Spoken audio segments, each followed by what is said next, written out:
जय माता दी सभी को। अगर आप माँ वैष्णो देवी जाने का प्रोग्राम बना रहे हैं या बना चुके हैं तो यहाँ की प्राचीन गुफा के बारे में जरूर जान लें।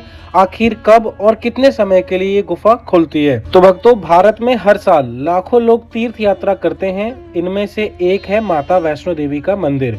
वैष्णो देवी मंदिर की यात्रा को कठिन तीर्थ यात्राओं में से एक माना जाता है। अगर आप भी माता वैष्णो देवी के दरबार के दर्शन के लिए जा रहे हैं तो त्रिकुट पर्वत पर स्थित एक प्राचीन गुफा के दर्शन करना नहीं भूलना चाहिए। यह गुफा बहुत ही अलौकिक है और यहाँ तक पहुँचने के लिए 13 किलोमीटर तक की चढ़ाई करनी पड़ती है हमें कटरा से। अगर आप भी माँ वैष्णो देवी के दर्शन के लिए जा रहे हैं तो जानिए कि ये प्राचीन गुफा कब और कितने बजे खुलती है। बता दें कि माँ वैष्णो देवी को त्रिकुटा के नाम से भी जाना जाता है। चूंकि देवी त्रिकुटा का यह निवास स्थान है, इसलिए इस पर्वत को त्रिकुटा पर्वत भी कहा जाता है। आगे मैं आप सभी श्रद्धालुओं को बताने वाला हूँ कि आप माता के प्राचीन गुफा तक कैसे पहुँच सकते हैं और प्राचीन गुफा किसे कहते हैं और दर्शन आप कैसे कर सकते हैं, और प्राचीन गुफा अभी मार्च महीने में कब तक खुली रहने वाली है। तो सबसे पहले आप सभी भक्तों को मैं बता दूं कि सबसे पहले आपको आना होगा कटरा रेलवे स्टेशन। यानी कि आप जहां कहीं से भी आप यहां आना चाहते हैं, आपको अपनी ट्रेन या फिर अपने व्हीकल के थ्रू आप जैसे भी आना चाहते हैं आप आ सकते हैं। आपको आना है कटरा, जो कि आपको JNK के अंदर पड़ जाता है। जैसे अगर आप ट्रेन से आते हैं तो श्री माता वैष्णो देवी कटरा के आप रेलवे स्टेशन पर आपको उतरना होगा। यहाँ के बाद जैसे आप बाहर निकलेंगे तो बाहर निकलने बाद आपको ऑटो स्टैंड मिल जाएगा और ऑटो स्टैंड से आप ऑटो लेकर के कटरा मेन गोल चक्कर पर आ जाना है। अब आती है बात RFI कार्ड की। तो RFI कार्ड जो है वो आपको ना रेलवे स्टेशन पर भी आपको बनवा सकते हैं, या फिर आप कुछ दूर पैदल चल के थोड़ी दूर जहाँ ऑटो स्टैंड है वहाँ पे भी जाकर के आप बनवा सकते हैं, या फिर आप जहाँ भी आप रुकें वहाँ जाकर के अपना यात्रा कार्ड, यात्रा पर्ची या फिर आपका RFI कार्ड आप वहाँ जाकर के रजिस्ट्रेशन अपना आप बनवा सकते हैं। तो इस तरह से आपका ना RFI कार्ड भी बन जाता है। बिना RFI कार्ड के आपके दर्शन दुर्लभ हैं, दर्शन आप नहीं कर पाएंगे। तो आपको ना यात्रा पर्ची यानी कि यात्रा की रजिस्ट्रेशन कराना जरूरी है। यात्रा पर्ची लेकर के आप अपनी यात्रा को आगे प्रारंभ आप इजीली आप कर सकते हैं। यह है कटरा का गोल चक्कर। यहीं आपको सीधे आना है ऑटो स्टैंड से। यानी कि यहाँ आकर के आप डोरमेट्री में रुकना चाहते हैं तो यहाँ आपको काफी सारे ऑप्शन मिल जाते हैं, तो आप जाकर के डोरमेट्री में भी आप रुक सकते हैं। अब बात करते हैं रजिस्ट्रेशन। तो यहाँ पे भी आपको एक काउंटर मिल जाएगा यात्रा रजिस्ट्रेशन का। यहाँ से आप रजिस्ट्रेशन आप करा सकते हैं। ये निःशुल्क होता है, इसका कोई आपको ना चार्ज देना नहीं होता है। साथ ही हम बात करते हैं कि अगर आप जैसे आप भवन पर आप पहुंच जाते हैं तो वहाँ रुकने की व्यवस्था, तो उसके लिए यहाँ पे आपको सामने बस स्टैंड पे ना एक निहारिका भवन मिल जाएगा। ये जो निहारिका कॉम्प्लेक्स है इसके अंदर से आप यहाँ पे डोरमेट्री अपने लिए यहाँ पे भी बुक कर सकते हैं। ये ऑफलाइन ऑनलाइन दोनों तरह से आप बुक हो जाता है। और डायरेक्टली आप भवन के लिए अगर बुक कराना चाहते हैं तो वहाँ आपको दुर्गा भवन मिल जाएगा और भी कई सारे वहाँ ऊपर भवन है। आप वहाँ की डोरमेट्री भी आप बुक कर सकते हैं इजीली। यहाँ से आप इंक्वायरी कर सकते हैं और ये ऑफलाइन ऑनलाइन दोनों तरफ से आपको ना यहाँ पे बुकिंग मिल जाती है। हालांकि डोरमेट्री जब आप आ रहे हैं तो आप ऑनलाइन ही बुकिंग करें, क्योंकि 2-2 महीने की वेटिंग रहती है। तो यहाँ से आप बुकिंग आप कर सकते हैं। अब भक्तों बात करते हैं कि माता के भवन तक कैसे पहुंचा जाए। तो वहां पहुंचने के लिए कई सारे ऑप्शंस अवेलेबल होते हैं। सबसे पहले हमारी होती है पैदल यात्रा। पैदल यात्रा जो हमें शुरू करनी होती है वो बाणगंगा से शुरू करनी होती है, जो कि हमारी 13 किलोमीटर की पैदल यात्रा रहती है। आपको यहाँ खच्चर, पौनी, पालकी की भी सुविधा उपलब्ध होती है।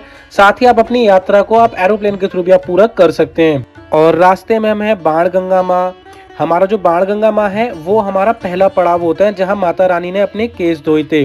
दूसरा पड़ाव हमें मिलता है प्रथम चरण पादुका मंदिर, जहाँ पे माता रानी के पद के चिन्ह है। आप वहाँ के दर्शन करके अपनी यात्रा को आगे प्रारंभ आप कर सकते हैं।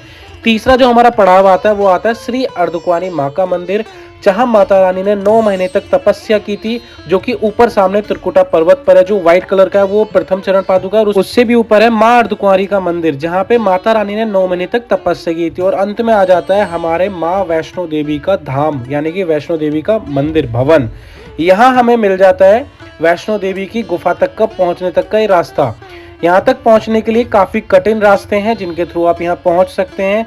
इस गुफा तक पहुँचने का रास्ता कठिन है, इसलिए वर्तमान में दर्शन के लिए जिस रास्ते का प्रयोग हो रहा था ना, वो उसकी जगह पे अब दिन प्रतिदिन जैसे श्रद्धालुओं की भीड़ बढ़ती जा रही है तो आर्टिफिशियल रूट बना दिए गए हैं। और 1-2 बता दें कि बहुत कम लोग हैं जो प्राचीन गुफा से माता रानी के दरबार में जाने का सौभाग्य प्राप्त होता है। 10,000 से कम श्रद्धालु होने पर इसी प्राचीन गुफा के द्वार खोले जाते हैं और आमतौर पर ऐसा दिसंबर और जनवरी और फरवरी माह में होता है। कभी कभी गुफा जो होती है वो मार्च के महीने तक, होली तक भी खुली रहती है। और बात करते हैं 2025 में, तो इस मंथ में भी आपको ये ओपन मिलने वाली है। तो आप अगर अपना प्लान कर रहे हैं तो आप जल्दी से जल्दी जाएं और अपनी माता रानी की प्राचीन गुफा के दर्शन आप कर सकते हैं। ये है, जैसे आप भवन के पास पहुंचेंगे तो पार्वती भवन, यहाँ आप अपना जो लॉकर रूम है वो ले सकते हैं। यहाँ आपको डोरमेट्री भी मिल जाती है, आप जाकर के इसमें आप अपना सामान वगैरह रख सकते हैं। और इसी के 3rd फ्लोर पर हमें वॉशरूम मिल जाता है। यहाँ जाकर के आप स्नान घर है, स्नान घर में आप स्नान करके बिल्कुल आप शुद्ध हो सकते हैं। उसके बाद में आप प्राचीन गुफा की लाइन में जाकर के आप लग सकते हैं। वहाँ जैसे ही हम पहुंचेंगे तो वहाँ ना भीड़ बहुत ज़्यादा रहने वाली है। तो यहाँ पे भी कुछ टाइमिंग है कि कितने बजे तक आपको ना गुफा के दर्शन हो सकते हैं। और आप जब गुफा के दर्शन करने के लिए जाएं तो अपने साथ में कुछ भी चीज़ लेकर ना जाएं, सिर्फ प्रसाद और मोबाइल ही लेकर के जाएं, क्योंकि वो अंदर अलाउड ही नहीं है। माता वैष्णो देवी के दरबार में इस प्राचीन गुफा का बहुत महत्व है। ज़्यादातर लोगों के इच्छा होती है कि वे इस गुफा के रास्ते से ही दरबार में प्रवेश करें। साथ ही यहाँ पे ना दूसरी डोरमेट्री भी आपको मिल जाती है, जहाँ भोजनालय है जो कि श्री श्राइन बोर्ड के थ्रू है, जैसे मनोकामना भवन है। यहाँ पे आपको डोरमेट्री वगैरह की भी सुविधा उपलब्ध है। आप यहाँ डोरमेट्री इस तरह से मिल जाती है। पर बेड जो होता है यहाँ पे वो 150 रुपीज़ का आपको कॉस्ट करता है। आपको यहाँ इसलिए ये लेना पड़ सकता है क्योंकि यहाँ ज़्यादातर ना नंबर कम आता है माता रानी की गुफा के दर्शन करने के लिए। आपको यहाँ पे मतलब सारी सुविधा उपलब्ध है। आप यहाँ 2 दिन 3 दिन आप रुक सकते हैं, तभी आपका नंबर आएगा, क्योंकि यहाँ पे भीड़ बहुत ज़्यादा है। तो इसलिए और अगर ज़्यादा भीड़ हो भी जाती है ना, सपोज कि यहाँ पे ना भक्तों की भीड़ 10,000 से ऊपर चली जाती है, तो माता रानी के जो प्राचीन गुफा है उसको बंद कर दिया जाता है। अगर भीड़ कम है, 10,000 से कम है श्रद्धालुओं की भीड़, तो प्राचीन गुफा कंटिन्यू खुले रहती है। बात करते हैं टाइमिंग की, तो सुबह 10 बजे से लेकर के शाम को 4 बजे तक डेली खुलती है गुफा। और रात की बात की जाए तो रात को भी 10 बजे से लेकर के सुबह 4 बजे तक गुफा खुली रहती है। लेकिन बीच बीच में गुफा बंद हो जाती रहती है। क्यों?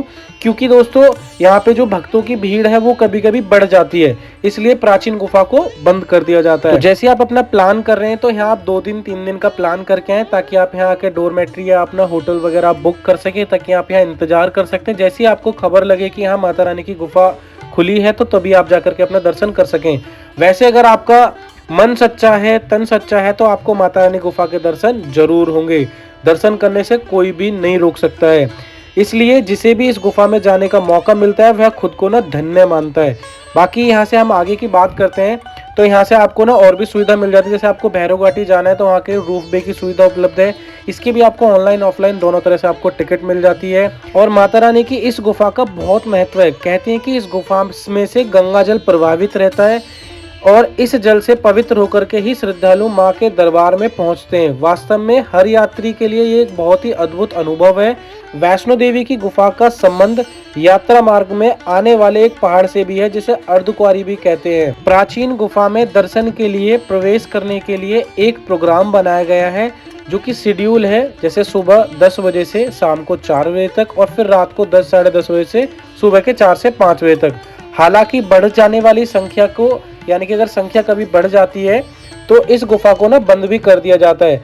और आप कोशिश करें कि आप ना वीकेंड डे पर ना आए, क्योंकि वीकेंड डे पे क्या होता है कि 10,000 से भी ज़्यादा श्रद्धालु हो जाते हैं, इस वजह से तब भी आपको गुफा बंद मिलती है। तो अपना अगर आप प्रोग्राम कर रहे हैं तो सोमवार, मंगलवार, बुधवार को आप करें। ये जो लाइन सामने की तरफ नजर आ रही है, जब आप माता रानी की गुफा के लिए दर्शन के लिए जाएंगे तो आपको भी इसी लाइन का प्रयोग करना होगा। जैसे ही सामने स्टिक लग जाएगी तो आप रुक जाएं, क्योंकि कुछ श्रद्धालु करके ही अंदर जाते हैं। 5-5, 10-10 मिनट का वेट लगता है। तभी आपको, जब आप ये स्टिक लग जाए ना, आप समझ जाओ कि गुफा खुल चुकी है। साथ ही अटका आरती भी होती है, तो अटका आरती के लिए भी सेम यही प्रोसेस होता है कि वो सुबह जब आरती होती है तब भी यहाँ पे एक स्टिक लगा दी जाती है कि 50 श्रद्धालु ही सिर्फ जाते हैं। मेन अटका आरती जो होती है वो जो माता रानी की मेन प्राचीन गुफा है उसके सामने ही होती है, और जो 50 होते हैं वो नीचे की तरफ बैठा दिए जाते हैं। तो इस तरह से आप माता रानी की अटका आरती में भी आप बैठ सकते हैं। और जब श्रद्धालु मेन प्राचीन गुफा से दर्शन करने के लिए जाते हैं तो एक अलग ही अनुभव होता है। और जनवरी फरवरी में मतलब गुफा को खोलने का ये मतलब होता है कि इस दौरान तीर्थ यात्रियों की संख्या कम होती है, जबकि साल भर तीर्थ यात्रियों में मुख्य पूजा क्षेत्र पहुंचने के लिए आर्टिफिशियल गुफाओं का प्रयोग किया जाता है। यानी कि आप जब अंदर जाएंगे तो वहाँ ना 2 सुरंग बनाई हुई हैं, जिनसे हम माता रानी के पिंडी स्वरूप का हम दर्शन करते हैं। लेकिन इस टाइम पे जब भीड़ कम होती है तो माता रानी की जो मेन गुफा है वो उसके कपाट खोल दिए जाते हैं। और जब आप दर्शन के लिए लाइन में लगे तो आपको ना लॉकर रूम में अपनी सारी चीजों को सबमिट करना होगा। सिर्फ आप अंदर प्रसाद और अपना पैसे वगैरह लेकर के आप अंदर जा सकते हैं भवन में, उसके अलावा कोई भी चीजें अलाउड नहीं है। बात की जाए माता रानी की इस गुफा की, तो इस गुफा की खोज ऋषि वशिष्ठ ने की थी 10,000 साल पहले। यह गुफा प्राकृतिक संरचना है, यह हिंदुओं के लिए धार्मिक महत्व रखती है। इस गुफा को देवी वैष्णवी के भक्तों के लिए एक पवित्र तीर्थ स्थल माना गया है। और भक्तों यहाँ भवन पर ना यहाँ रुकने की सुविधा काफी अच्छी है, यानी कि यहाँ पे जगह जगह श्राइन बोर्ड के थ्रू आपको रुकने की पूरी व्यवस्था है। सामने की तरफ है 5 नंबर गेट है, यहाँ से वीआईपी एक तरह से एंट्री होती है, तो आप यहाँ से भी जा सकते हैं। सामने की तरफ जो दुर्गा भवन है यहाँ यात्री रुक सकते हैं। यहाँ पे नीचे रात को ना 10 बजे के आसपास से 9 या 10 बजे के आसपास नीचे की तरफ कंबल स्टोर ओपन हो जाता है। धर्मशाला है, फ्री ऑफ कॉस्ट है, यहाँ अलग से कोई चार्ज देना नहीं होता है। कंबल स्टोर आपको नीचे मिल जाएगा।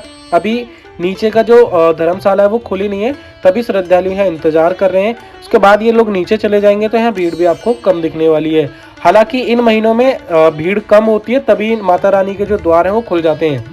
साथ ही आप देखोगे तो यहाँ श्री राम मंदिर भी मिल जाएगा, आप यहाँ पे भी दर्शन कर सकते हैं। बात करते हैं माता रानी की पवित्र गुफा, प्राचीन गुफा के बारे में। तो साल 2025 में वैष्णो देवी की जो प्राचीन गुफा है वो 14 जनवरी को मकर संक्रांति के दिन खुलती है, क्योंकि ये दिन सबसे शुभ दिन माना जाता है। तो सारी पूजा वगैरह करने के बाद में ये गुफा के कपाट खोले जाते हैं। यह गुफा जो है यह होली तक खुली रहती है। तो इस गुफा में दर्शन के लिए डेली श्रद्धालुओं की संख्या 10,000 से कम होनी चाहिए। अगर ये संख्या बढ़ जाती है तो इस गुफा को ना बंद कर दिया जाता है। इस गुफा में दर्शन के लिए आप रात को कर सकते हैं और दिन में भी आप कर सकते हैं, दोनों टाइम कर सकते हैं, लेकिन वो है श्रद्धालुओं की भीड़ के ऊपर। माता रानी की प्राचीन गुफा को स्वर्ण द्वार भी कहा जाता है, क्योंकि पहले क्या था कि माता रानी की जो प्राचीन गुफा है ये ना मार्बल से बनी हुई थी, लेकिन अब ये स्वर्ण यानी कि सोने से बनी हुई है, इसलिए इस माता रानी की गुफा को स्वर्ण द्वार भी कहा जाता है। इसी गुफा से हम दर्शन करने जाते हैं माता रानी के तीनों पिंडियों के दर्शन करने के लिए। जब इस गुफा के अंदर आप प्रवेश करेंगे तो आपका जो मन है वो एकदम उत्साहित हो जाएगा। और आपको ना इस गुफा के अंदर कहा जाता है कि 33 करोड़ देवी देवताओं का भी निवास है, तो उनका भी आपको ना दर्शन होगा, अनुभव होगा, तो एक अनुभव अलग ही होगा। इस गुफा में माता वैष्णो देवी के साथ साथ आदि शक्ति स्वरूप महालक्ष्मी, महाकाली और महासरस्वती के भी पिंडी हैं। माता वैष्णो देवी को माता रानी, वैष्णवी दुर्गा और शेरा वाली माता जैसे नामों से भी जाना जाता है। तो अगर अपनी यात्रा का प्लान कर रहे हैं तो आप इसी के हिसाब से करें कि ये जो माता रानी के दर्शन होने वाले हैं सिर्फ आपको होली तक होने वाले हैं। बात होती है 2025 की। अब जब 2026 में भी जाएंगे जब भी आपको ना सेम शेड्यूल मिलने वाला है। बात की जाए यहाँ पे भक्तों मौसम की, तो अभी हालात यहाँ पे बिगड़ी हुई है, थोड़ा सा यहाँ पे बारिश दिन पे दिन हो ही रही है कंटिन्यू।